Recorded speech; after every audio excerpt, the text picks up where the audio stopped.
Hello on this beautiful Friday morning on day 27 of the 30 Days of Spectre. We are nearly there. The finishing line is in sight. We've nearly done the 30 days. And today I'm joined by my good buddy, Chris Wright. Say hello, Chris. Hello. And I forgot to introduce myself there. My name's Tom Sears as well. So there you go. There's something a little bit different. I let the ladies go first this time. Very nice. Good stuff. So today we are joined by Mr. Tony Latino, all the way from New Jersey, over there in the States. Now, we met him. He was on our table on the Tracks of 007 event on the Sunday, the day before Spectre came out. And we were basically, like we've often said when we've talked about it, we were just surrounded by proper hardcore Bond fans. And there was never a gap in the conversation, never any sort of awkward silences or anything like that. You're joined immediately by a brotherhood of people who love the same stuff. And Tony, we were chatting to for most of the night. So we thought we got to get Tony on the show for sure. And here he is. Yeah, definitely. That was such a top night. It's like we met so many people from all over the world as well. That's what's great, isn't it? Everyone's come together with the same passion. Tony Latino, though, he was awesome. He was great to chat to. Like we said before, he's got such a cool name, Tony Latino. It's like a brilliant name. And not only that, he's got like the voice to go with it. He's got such a cool accent, New Jersey. Yeah. And it's brilliant. So, yeah, I think everyone's going to really enjoy this interview. Absolutely. Good stuff. So before we turn things over to Tony, make sure you come and join us on the social medias. Come over to Facebook and put James Bond Radio into the search and you'll find us on there. You can follow us on Twitter, which is at James Bond Radio. If you wouldn't mind coming to subscribe to our YouTube channel, again, just put James Bond Radio into the search box and you'll find us. Come over to jamesbondradio.com and join in the conversation in the comments section. All our podcasts are posted over there, and some blogs and all sorts of interesting stuff as well. And you can also leave us a lovely voicemail as well. And of course, if you want to get involved with the 90-second Spectre reviews, make sure you leave us a voicemail and tell us exactly what you thought about Spectre in 90 seconds or less, and we'll include it on an upcoming episode. So with all that said, last things last, make sure you come over to the iTunes page as well. Again, just put James Bond Radio into the iTunes search. And if you wouldn't mind leaving us a lovely glowing 5-star review, that really helps us rank higher in the charts and attract more listeners and all that kind of stuff. So without further ado, should we talk to Tony? I think we should. Yeah, Good let's stuff. get him on board. Let's do it. So we'd just like to introduce today's guest, Mr. Tony Latino. Okay, we'd just like to welcome our next guest to James Bond Radio, Mr. Tony Latino, calling all the way from New Jersey. How you doing, buddy? Excellent, guys. I just want to say it was a pleasure meeting you at the Pinewood Hotel, and it was just great talking to you guys, and thanks for having me on. Absolutely, no problem. It's a pleasure. And also, obviously, on the line, we've also got Mr. Chris Wright, who all our listeners will already be familiar with. Certainly will. Yes. And I remember quite a few entertaining tales on when we were at the table in Pinewood. So looking forward to spreading those for all our listeners as well. Should be good fun. Absolutely. Definitely. It's a funny thing, obviously, for anybody who's not aware, we're talking about the On the Tracks of 007 event that was on the Sunday just before the premiere. And a bunch of us all met up at the Pinewood Hotel, and Tony was on our table, and it was wonderful, isn't it? When you get sitting around a bunch of hardcore Bond fans like we all are, there's never a gap in the conversation. There's never an awkward silence, and everybody just sort of is immediately united in Bonddom, which is a lovely thing. Sure, definitely. So what we'll do then is we're going to kick off with some quick fire questions, Tony. Now, we say this to all of our listeners, so it'll be interesting to see what we come up with. And the first quick fire question is, Mr. Tony Latino, what is your favorite James Bond film? On Her Majesty's Secret Service. Oh, yes. He's love it already. Classic. So tell us about that. Why is that? To the non-Bond aficionado, they look at you cross-eyed. They have no idea that why. It just has every element. It's just it's hard to describe. It's just an epic film. Sound-wise, soundtrack-wise, I thought Lazenby was great. Diana Rigg is probably top 5 Bond girl, if not higher. Story, editing, the breakthrough of editing that they actually achieved, I think it was Peter Hunt, did a lot of those, the stunts, go on and on. You never get tired of that film. I don't. Yeah, no, absolutely. What's your opinion on George then? Is he, in terms of that film, are you a big George fan? Yes, actually, I'm a George fan. I met George a few times, luckily, at some of the conventions, and we got to know each other. He's a gentleman. He's a man's man. He's definitely should have went on, as you know, to do a few more. And with the commoner, the on Bond people think that the Broccoli family said, Saltzman and Broccoli didn't want him, but actually it was George who decided not to do a second and third film. Yeah. And he regrets it to this day. I can imagine. Obviously. Yeah. So good stuff. So quick fire question number 2, Tony. If you've read any, what is your favorite James Bond book? My favorite James Bond book. Let me think. I would say Thunderball. I've always enjoyed reading Thunderball. Very nice, very detailed. His description of the women in that book, Ian Fleming's description of Domino and Philope, just incredible. The book actually just reads. When I read the books, I see Connery when I read those books. Interesting. So I used to read Thunderball. The reason I brought up Thunderball, because I haven't read the books in a while. But when my sons were playing football and I was waiting in between, I'd have a soft cover paperback, we call them here, novel, and I would just and it was like pick up any chapter and you're there. It's in the DNA. That's a funny one that you see Connery, because that's a question I often ask people when they read the books, is like, who do you picture as Bond?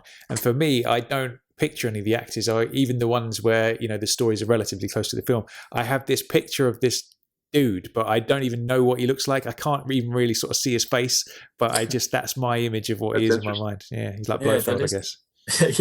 And it's interesting you pointed out there about the way Fleming describes the women in the book, because he had a talent for that, didn't he? In all of his novels, he just knew how to, describe a beautiful lady in various ways, but also to add a level of excitement to the reader, I think, as well. And at first glance, he was able to. One of my favorite lines in that book, and you drive like a man. You drive like a man, which is interesting because, if you go back, Fleming wasn't PC at all. Yeah. As of today, some of the things that he wrote about, especially with the Goldfinger, with the homosexuality, lesbian, his comments. But it's just, I don't know. I've read every other Bond novelist, and I like them all. I know Mr. Benson, his books from, I'm not even sure how long ago they were, maybe 20 years ago, 15, 20 years ago. They were excellent, but no one can, Fleming just had this knack of detail and excitement and realism that I have never seen it again. And the funny thing was, from what I know about Fleming, Casino Royale was the first book, as we know, but I don't think he wrote anything longer than a newspaper article before he wrote Casino Royale. His brother was an author, which I think his name was Peter, right? But we don't even. Where's his brother? What did his brother write? But I could go on and on. I don't know if I'm articulating properly, but there's something about Fleming that there's a magic in there for sure. There's just something in there that's unbeatable, really. Right. And I'm still waiting for. I guess I'm not sure, but maybe Property of a Lady is probably the only title that we haven't used yet. I'm not sure if it's Property of a Lady and maybe one other. There's a couple left in there. There's Risiko still to go. Risiko, right. Some of the short stories and stuff. I think they'll definitely get around to using those at some point, for sure. I hope so. I was thinking about that, right. Yeah, definitely. So speaking about Bond girls, question number 3, who is your favourite Bond girl? I'd have to go with Diana Rigg again. Excellent. I'd have to go with that. Just a natural, great actress, which we don't always see, obviously. There's some great Bond girls. She wasn't dubbed.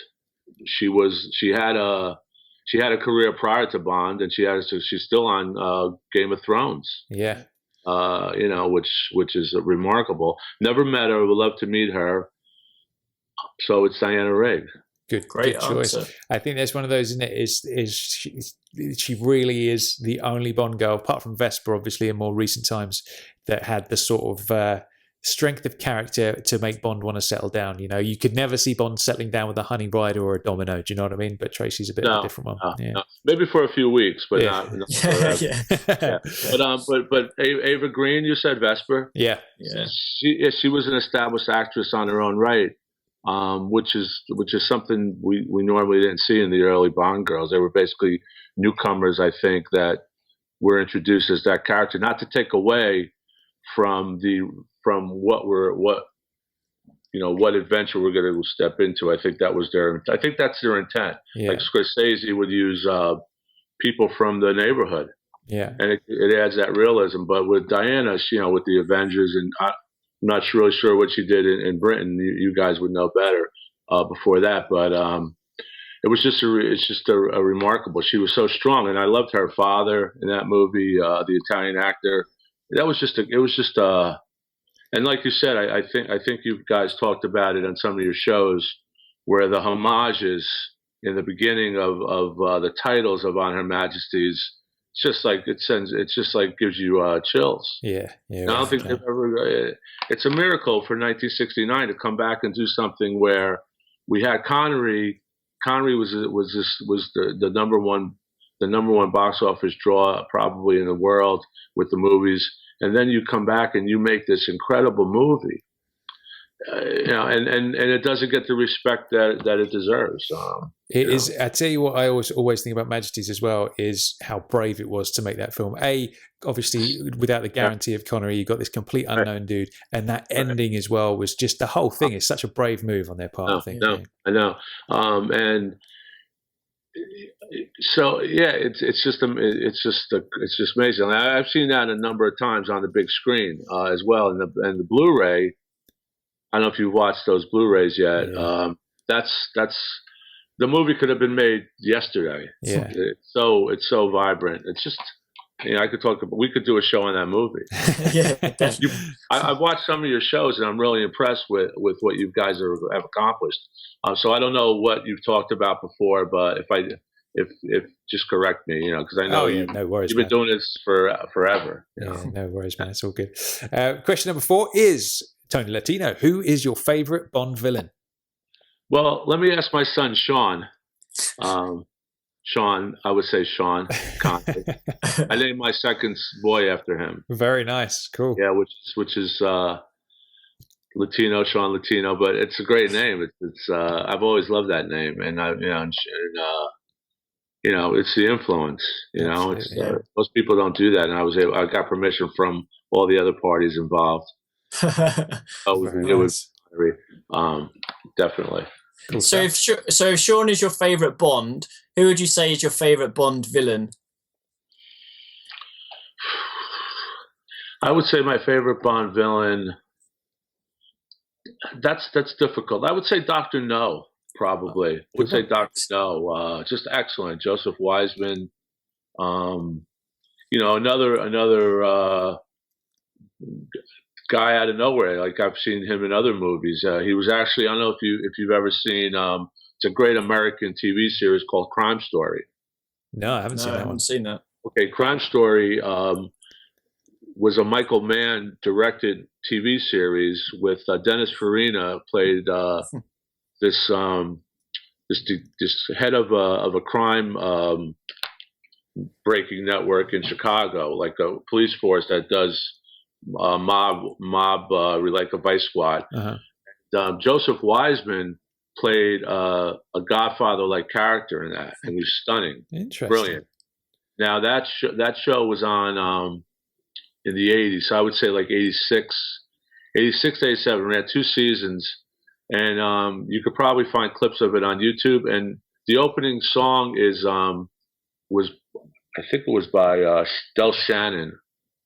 Runaway. Yeah. Runaway. Of course, yeah. And ours, back then it was over $1 million an episode, and wow. I think they basically it probably couldn't afford to sustain itself. So 2 seasons, but just to we don't need to add accolades to Joseph Wiseman, obviously, but he came back, and that was a show where I'm not sure when he passed away, but it was probably right before he passed away, because I'm not even sure when he was born, but he had to be in his 70s when he did this crime story.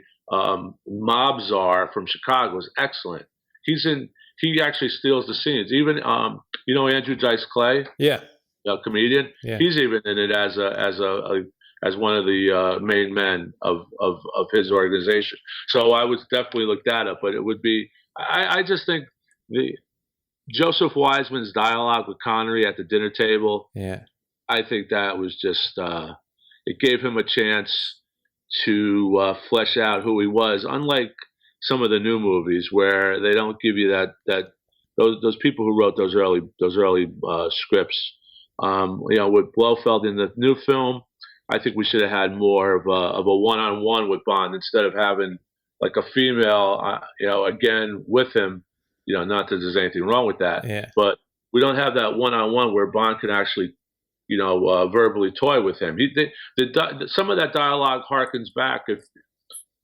I think you guys did an episode on the homages. I didn't see the whole thing, but that dialogue with Blofeld in the new film, it harkened back to some of that dialogue with Joseph Wiseman. Big time, yeah, absolutely, yeah. Talking about the people in asylums and all that kind of stuff. Yeah, exactly. Nothing but a stupid policeman. Yeah. Minnows pretending they're whales. Like, who would think of this stuff? And that's what it was. That's what he was. Absolutely. So it's just the outfit of Dr. No. The hand, it's just brilliant, as you know. Beautiful stuff. The next question is a tricky one, right? But the question is, if you can possibly narrow it down, what would be your favorite scene from a Bond film from the whole series? Well, that's I have to narrow it down to one scene. Okay. One scene. Memorable scene. For me personally, I know it's a difficult one. For me personally, it's easy. It's the final scene of Casino Royale where he shoots Mr. White in the leg, says the name's Bond, James Bond, and then that's the end of the film. For me, that's just gives me chills every time I watch that. Even when I think about it, I get chills. That's a good one. There's so many. It's well, you know what? I would think one of the most poignant scenes would be for me would similar to what you're saying, it's the end of a film. Even though it wasn't Sean, it was probably maybe the end of On Her Majesty's when, believe me, I did not expect her to be killed. Yeah. And, no one, and in those movies, like you guys are younger, but in the old days, they never really killed off the star, the protagonist, and now they do it for shock value. Yeah. But back then it was done so. Bond was so much in love, and it was such a great wedding scene with Penny throwing the bouquet or catching the bouquet, and M. They were all there at the wedding, and then 5 minutes later, they're cruising down in this DB, and this Aston Martin, and she gets shot, and those tears were there, I think it was a great moment. Yeah. So I think that would be a scene what I remember. There's a lot of action scenes. The fight with Oddjob and Bond and Goldfinger. The Aston Martin, first time we see the car in the DB5 and Goldfinger. Another favorite scene, I know I'm not answering a question, but would be the jetpack scene in Thunderball when, puts it in the trunk of the it's like a million. It's perfectly understandable, man. Whenever anybody asks me who my favorite Bond girl is, I can't possibly narrow it down to one, and I end up just listing them all in various different orders. Sure. So yeah, totally understandable, man. Sure. I think the scene at the end of Majesties is a great shout, though. It's so powerful, and like you said, back then you had no idea that was going to happen. No. Obviously, back then there was no such thing as the internet, and in terms of how films were publicized, it's completely different to today. Nowadays, if they try to do something that big, there'd be some sort of leak, or someone would find out somehow. And so back then, it must have been it must have had so much more shock value because there were obviously not as many people knew what was going to happen. So I think that's brilliant. Today, I think they don't even know how to do a trailer. That might even be in the trailer. Something that would give you an idea. Why would you spoil that ending? But back in 1969, I was 12 years old, so I know I saw it at the theater, and then I saw it a million times after that. But and I think that's why a lot of I think I'm not in the minority. Most of my Bond colleagues, I know a lot of guys, that go on our tours. Which is one of the twine tours I met with you guys. A lot of them think Majesty is the best show. The best show of a film. Definitely. So now you mentioned something really interesting to us when we spoke a little earlier, when you said that you had been to you'd seen every single James Bond in the cinema. Now that is absolutely amazing. I can't believe how. I thought you guys would think that was cool. Yeah, that's right. Unbelievable. So our next question is normally, what is your earliest memory of Bond? Now, obviously, you saw Dr. No in the cinema. Were you aware of that character before going to see it? And what sort of impact did that have on you seeing Dr. No? So here in the States, I was too young to see the movies when they initially premiered. Dr. No and Thunderball, I didn't see them at the time they were released, but I saw them subsequent. I'm not sure, but I would think I perhaps saw the double features first. We had, I don't know if you have them in the UK, but obviously you did because I've seen the posters, the quads. But we had the double features. We would have From Rush for Love, Dr. No, simultaneously playing when Goldfinger was playing. So I think that's when I got, because I was probably when Goldfinger came out, like 7 or 8, and I probably didn't see even that movie in the theater when it was released initially, but then saw the double features and then went back and saw them all again. But I've seen them all in the theater. Very nice. Cool even stuff. drive-ins back then. We would go with cousins and watch the double features. They were great. You would I tell you a funny story. Back in those days, your parents would allow a young lad to walk around without any supervision. Now you wouldn't let a kid of 10 years old, go to the movies. We call it movies on his own. And my theater was a pretty far walk. It's probably like a 20-minute walk on my own. And I would get my 50 cents or 75 cents and go watch the Bond movies and sit there for three runs of them. Yeah. I would sit there if they were running. The double features probably ran twice. So I would sit there twice and watch. Then I would see James Bond Will Return because back then they actually we would know the next title. Yeah, And it was just So yeah, I've seen them all. So would you say, was there anybody, because a lot of people say it was, like a family member when they were a kid who got them into Bond. Was there anything like that for you, or was it just something that just naturally appealed to you from the word go? I think it was just something natural. My father was from Sicily. He was Italian. He came here in 1956. So he wasn't a moviegoer. He just went to work, and my mother would, I would go on my own, basically. I'm not sure if I probably went with some friends, school friends. It was back then. It was a great time because the '60s were vivid.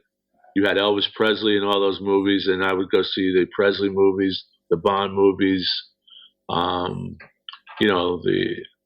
wasn't into the music like that I am now. Yeah. But you got the Beatles, which was in those days it was basically for young people until like '66 and Revolver and Rubber Soul, but it was just a great time. And like I said, you could actually go to the movies by yourself. Nobody would bother you. It was all old-fashioned cinemas. It wasn't like the cinemas we have now, which are like the six screens, multiplex. Yeah. 12 multiplex. You could hear the next movie next door.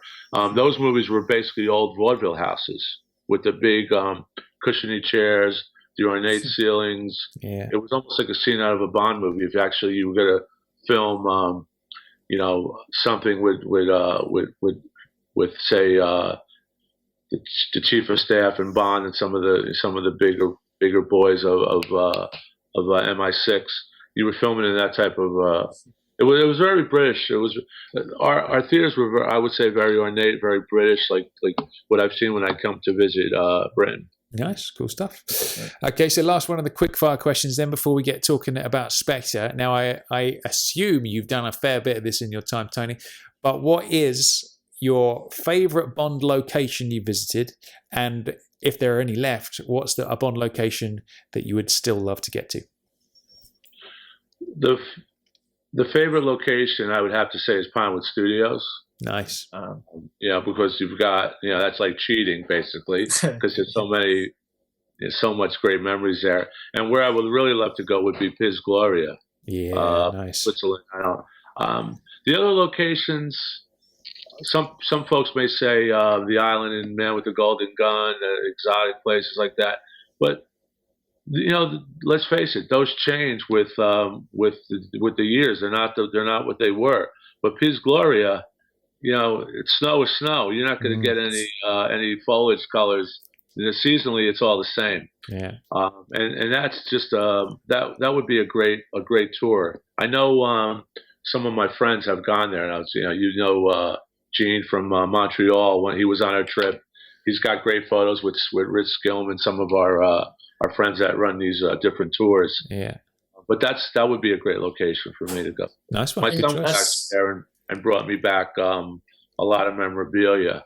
Because it's still that's the draw. I think that's the draw for most people to go to why they actually go there. Yeah, totally. Yeah. I think that's top of our list, isn't it, Tom? Without doubt. Yeah. I want to get up there and. You did the same. Oh, really? Interesting. Definitely. And I want to snowboard down from the top. That's my. Well, I don't know about that. Okay, so now we're going to talk a little bit about Spectre itself. Obviously, how many times have you seen the film so far, Tony? Twice in Europe, in England, and then once here. I went with my wife to see it here again on a great screen at an AMC theater, which is one of the premier theaters. You could actually. It's almost like you're in the living room. You could actually order food at this theater. You can't buy popcorn at the concession stand. You have to have a waiter buzz him, and he brings it in. So it's first class. Sounds very Bond-like. It was great. I saw it twice with you guys, and once here. But I'm going again. We'll probably go this weekend. Nice, excellent. So, on overall thoughts, then, would you say you're a Spectre lover, a Spectre hater, or somewhere in the middle?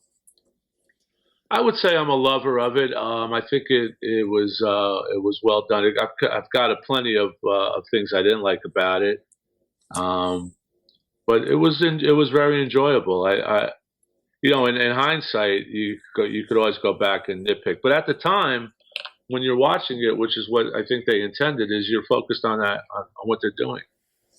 You don't go and say, well, they should have done this. I know. There's a lot of things I would have liked to see. Yeah. Interesting. So what was your first viewing experience like? You had tickets to the Albert Hall premiere, didn't you? Yeah, fortunately we did. We were able to get tickets for that. One ticket, it was difficult, but that was amazing. Obviously, you guys would know it's overwhelming. There's so much to do, and I never get it right. I never get the red carpet thing right. What I really need is being egotistical. So I need my own photographer to follow me around, so I could actually not worry about taking a photo with a celebrity with my camera or her. Yeah. It's overwhelming. It's just so much. It's so much. Totally. I was fortunate to meet a lot of the folks on the red carpet. And then just to be with your friends, it's great. So who did you meet then? Which celebrities? Well, Christina Wayborn. Nice. Which was nice. Got to see Shirley Bassey at a distance. Q, the new Q. Naomi Harris took a photo with me. I got photos of Tanner. And from a distance, and it was just, I tried to stay on there as long as I could. Yeah. I also went to Skyfall. That was exactly as well. Yeah, yeah, that was excellent. That was excellent. And you know, you always have this in your, you know, you always have it planned how you're going to go through this procedure, but it's just overwhelming, and Yeah. it's all timing. For Skyfall, I was actually on the carpet when Craig was out speaking on the stage, so I was able. But this time I missed Craig, you know, because of the lines and getting in. You know, it's just a matter of timing. We were lucky with that one this time. I guess you must have gone in ahead of us because we managed to time that just right. So we were by the stage when Daniel was getting interviewed, which was pretty cool. Yeah, But, yeah. I waited. I waited until the last moment. So you know, before I went in, I would actually just circle. You know, Yeah. I would go and, you know, because I was seeing. Plus, I was seeing friends I haven't seen. And the funny thing is, you have security there, and security doesn't know who you are. Security, as far as they're concerned, I could have been the sound guy, or Yeah. you could have been. So they're really polite. I think it's well done. You know, it's from what I hear from other people who were interviewed, and these folks have been to a million premieres. That this is like, these are some of the biggest premieres, and I have to tend to agree. There's the entire premiere is online. I don't know if you've seen it. Yeah, yeah. It's 2.5 hours online. It's brilliant. It's high definition. It's, you know, it's 5.1. It's incredible. So, you know, you probably find yourselves. Did you see you? I didn't yet. I probably just somewhere in the background. You know, I watched it. It's hard to. It's a long thing to watch. Yeah. You know, it's 2.5 hours, but I'll get a copy of it. Did you go dressed in Bond style attire? What kind of look did you go for the red carpet? Well, we had the tux, the same tux I wore for Skyfall, so it's the second time I bought the tux for Skyfall. It still fit, which is nice. I actually had a hat this time. I had a black fedora in honor of Connery. Nice. You know, because Connery came out with the and David Worrell said, "Tony, you got to wear that hat. If you wear that hat, they'll photograph you." Yeah. David Worrell, and I said, "Yeah, okay, you know, I'll wear the hat." So it was good. Nice. It was typical Bond attire, same as you guys, you know. Very nice. Excellent, good stuff. So obviously, once we settle down within the Albert Hall, film starts. You know, the buzz is there. It was amazing, really. Once the film finished, was there any scene that stood out for you as being like perhaps the best scene in the film? Well, you know, at that time I was just overwhelmed with the opening pre-title. Yeah. You know, the pre-title with the copter, which was an amazing scene. I enjoyed the fight scene, obviously, with the henchman in the train, which is harkens back to you know, maybe most folks would say Rush with Love, but also the fight scene in with Jaws, you know, with Sir Roger and Jaws. That was a great scene. Very, you know, on first time, it's the impact is tremendous. You see it the third time, it loses some of the impact. So, but I don't think. But when I watch the fight scene with Rush with Love, it never loses the impact. So they never get that for me, because I'm raised on the Connery movies.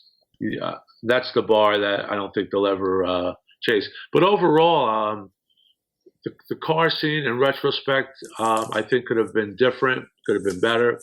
At the time, I loved it. You know, just to see plus the humor with the analog switches on the side, yeah. And of course, I'm a big Sinatra fan. So to hear that start spreading the news, that one three bars, man, that was a great homage to Frank, and maybe to Nancy, you know, who did you know, You Only Live Twice. So I would say the helicopter scene. You'd have made a good 009 then in that case. 009, I think it would have been. Well, it would have been. Yeah, we would have had the same musical taste. Yeah, definitely. Yeah, definitely. Very nice. And of course, some Bond themes in there. You know. Yeah. So you said you had a few problems with the movie. So if you could change anything about Spectre, what would you change? What are the kind of nitpick points for you? Um, well, I think they have to get back. They have to get Bond back into a more I don't know what the term is, but a, a more seductive Bond where he's you see him with these Bond girls, but we don't really see him with the Bond girls anymore. Mm. You know, and I go back to the early movies. You know, the only movies that are similar to this now are the Timothy Dalton movies. When at that time the AIDS epidemic was in high swing, and Yeah. they didn't want Bond jumping from Bond girl to Bond girl, as they say. But I think they have to have Bond slow down, have a little a better love scene with one of the Bond girls, maybe not all three of them, but it's almost like we're back in 1955 now, where you know the impression's there, but you don't see anything. Mm. If you go back and watch Connery, you know, really nothing happened, but just to see Connery there, in with you know with the setting, with the room, it's just tremendous. I would bring that back. It's funny, you know, in one of the scripts that were leaked earlier in the year, that scene where Moneypenny goes to visit Bond in his apartment to give him the Skyfall kind of leftovers, so to speak. They wrote this part in where, as he was leaving, you hear a woman's voice from Bond's bedroom saying, "Come on, James, come back to bed," kind of thing. And Moneypenny rolls her eyes and off she goes. I didn't know that. I thought that was a shame they didn't do that, because I thought the same thing. It's like we haven't seen Bond be like the proper ladies' man womanizer in a long time now, and it would be nice to see that again.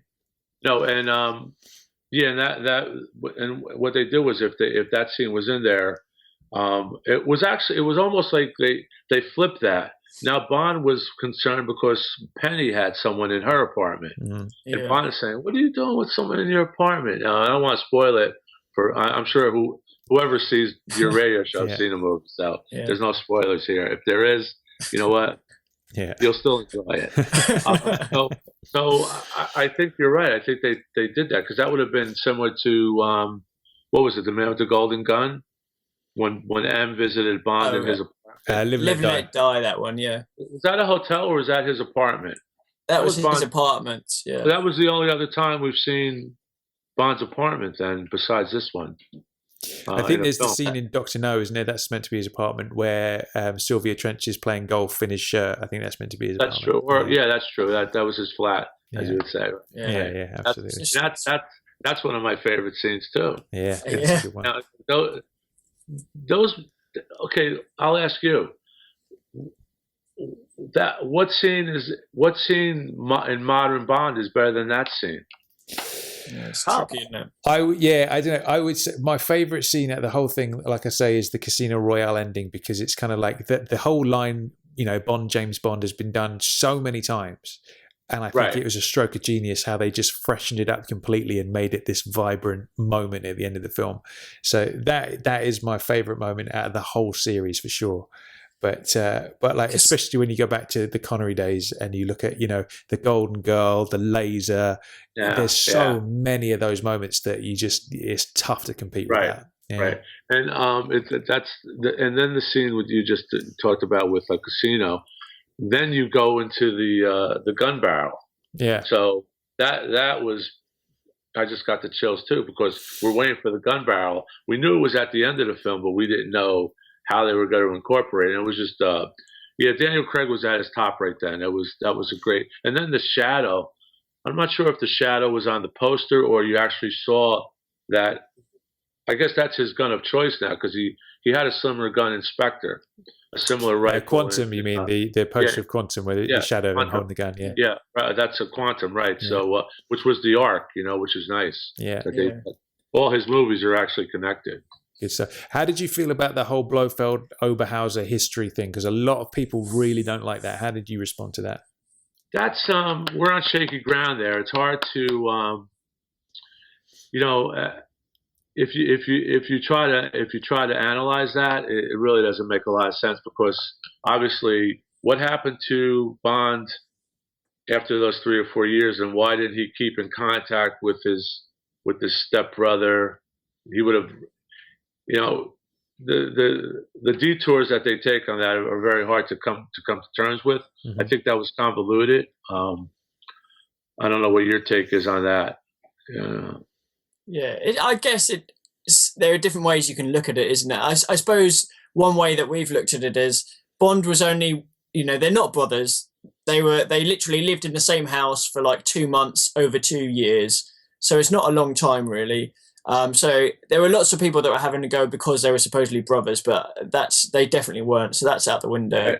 Right. But there's that whole sort of potential coincidence of, they happen to live together and now they're like the arch enemies, the biggest bad guy in the world, and Bond is obviously a secret agent, which I don't know, I guess a lot of it I think will depend how the next Bond goes and how they sort of tie that in. But for me, I actually didn't mind it, in all honesty. I thought it was okay to a certain degree. I didn't mind it. You know what? It's believe me, as far as criticisms, I don't have many for this film, and I don't have many criticisms for any of the Craigs. I actually was being chastised the other day. I wrote on Facebook that I actually watched Quantum again on Blu-ray, and I thought it was well done. If you watch Quantum, the stunts are just as spectacular as this new film, and because the ending of Quantum was kind of it's hard to end a movie. No, if you think about it, you have to have an ending, but the ending of Quantum, I think, discouraged a lot of people from enjoying that movie again. But I thought Quantum was excellent. I do have one. I don't know if this was brought up on your radio show. Did anyone bring up the fact that no one ever told us what Spectre meant, the acronym for Spectre? Right. Yeah. The Special Executive for Counterintelligence, Terrorism, Revenge, and Extortion. That should have been in the movie, know? There was something that Tom and I discussed on one of the recent podcasts where within Spectre, obviously part of their mission was to bring all the intelligence services together to then use that intelligence against the sort of country. So that's kind of like the counter-intelligence sort of type of area. And then there is also the terrorism aspect where they're planting bombs around the world to then sort of force these countries in. So you've got those two aspects. So potentially the next Bond we could be looking at is sort of revenge and extortion, and maybe that aspect will come in the next Bond, and then the acronym might be heard. Who knows? Yeah, but I understand your point. But they already have the word, the Spectre's already out, so obviously they thought of it before we actually get into revenge. And so you know what, that's. And if you think about it, the revenge, Blofeld's revenge was essentially to get back revenge on 007, who we thought took away his father, stole some of those precious moments with his father as far as relationships go. And let's face it, what can you do? You're up against 007. That's kind of a charisma that it's hard to beat. So, but I think what I'm saying is it was nice when Dr. No said it in Dr. No. Yeah. It was cool. No one, in Man from U.N.C.L.E., I don't think we ever even heard what Thrush stood for. Good point. Yeah. So that's just I said that to some of the folks when after I saw it. Some of the people on our tour. Yeah. Nice. So that's just one. But I really don't have any criticisms. I'm not one guy to pick apart. I was always disappointed with the Roger Moore movies. When I went, the anticipation was very high for me. Going with my girlfriend or friends at that time, and I would always leave thinking, man, what did they do here? But with the Craig movies, I never leave the theater unhappy. They're always, I think, well done. I think it's because of the realism. Yeah. We expect even with a PG-13 rating, they're able to do some really intense scenes, which they didn't do. The Roger Moore movies ended up, being a little bit of like too much of a spoof. I thought. Yeah. Of their own franchise. So how would you compare Spectre with to Skyfall and perhaps within the reign of Daniel's films so far? As far as a rating, Yeah. I would say Casino Royale, Spectre, Skyfall, and Quantum of Solace. Very nice. I didn't think. I didn't. What do you guys think? I love to hear your. Similar. Mine's very similar. I've got Skyfall and Quantum the other way around, so it would be Casino, Right. Spectre, Quantum, Skyfall for me.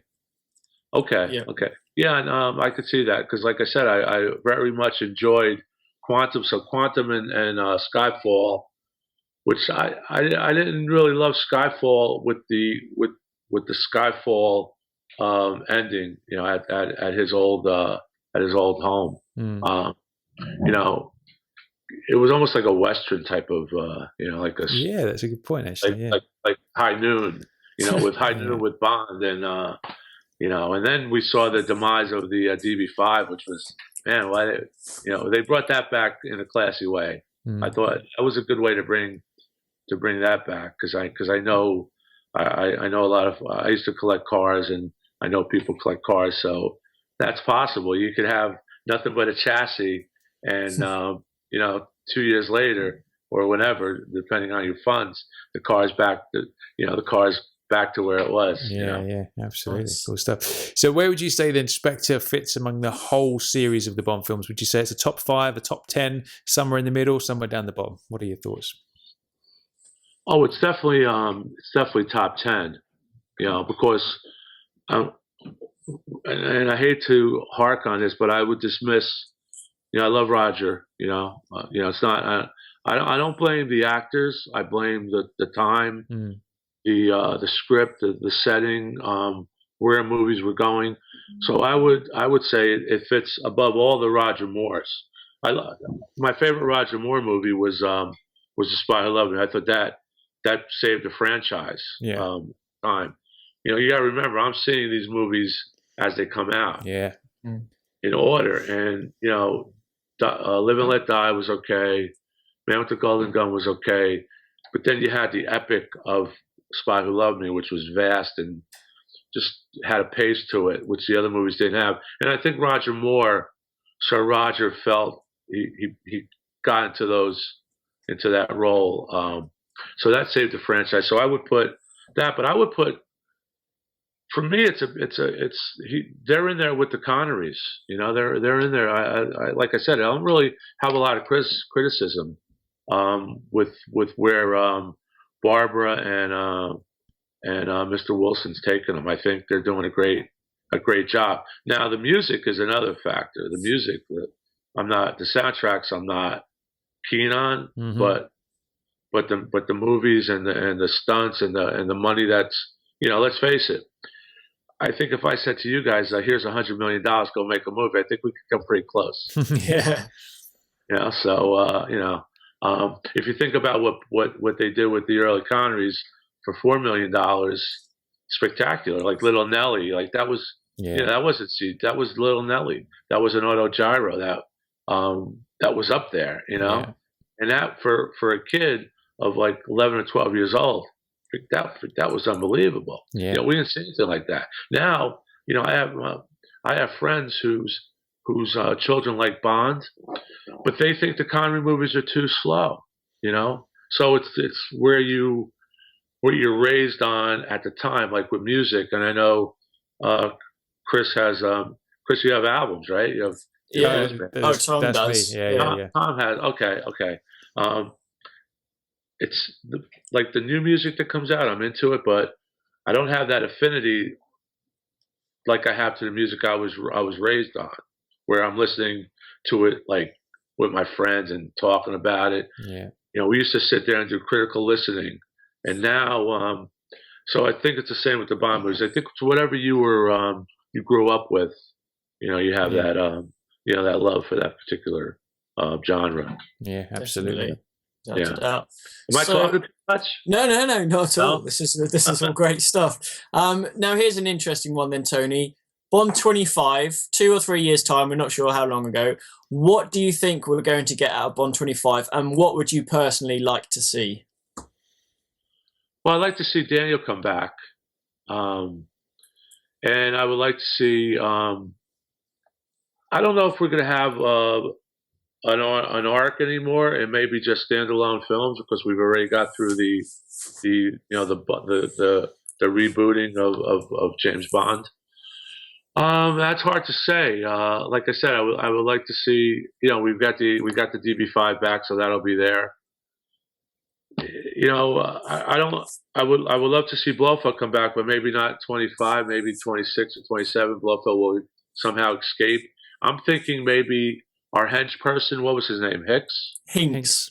Hinks. Maybe he survived, and he does an escape or some. It's anything's possible.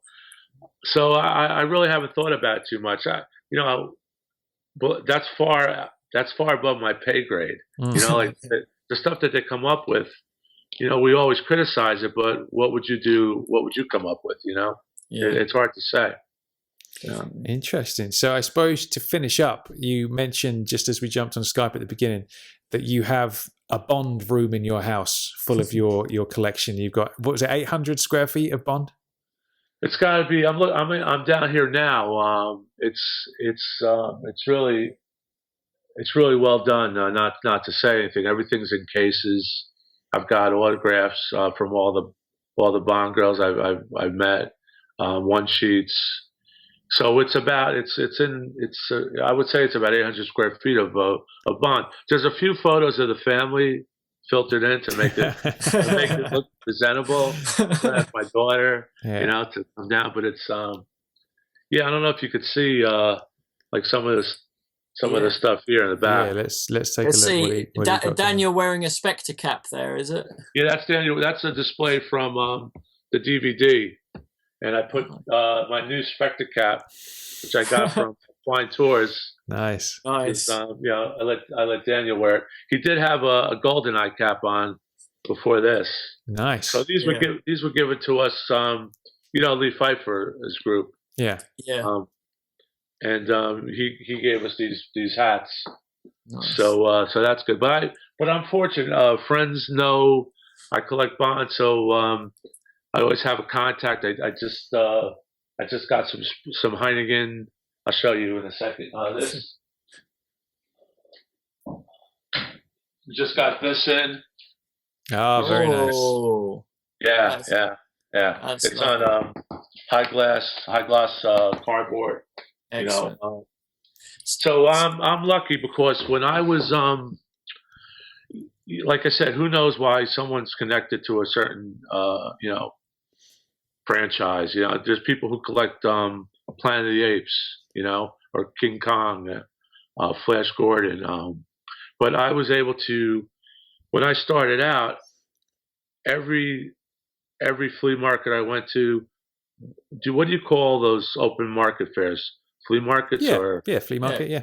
Like if you were in Camden town, what's that? I just went to a place. I think it's called Camden Town. Is it Camden Town? Yeah, there's Camden Market. It's a famous open air market. So, like markets like that, I used to go every weekend, and I always found a Bond item. And I would go to Beetlefest conventions in Manhattan, and I would buy James Bond memorabilia because those guys would bring the posters, and they would be bringing James. So I was able to get all the original Connery one sheets. Nice. And I have 6 sheets, half sheets, probably bigger. All the photo boostras from the Italian market. So it just grew, and like I said, my friends would, like a good friend of mine, Ed, got me the Spectre thing from a liquor store. So what would you say is your most prized possession within your Bond basement? Well, I have an attaché case from Gilbert in the box. Nice. In the box. Excellent. Yeah. Yeah, so that's the holy grail. But to get the box, as you know, those boxes were torn up for Christmas. I also have a road race set in a box. Very nice.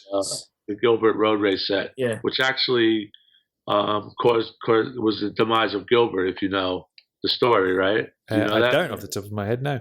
Well, those racetracks were sold through Sears in America, but Gilbert manufactured them, and they were defective.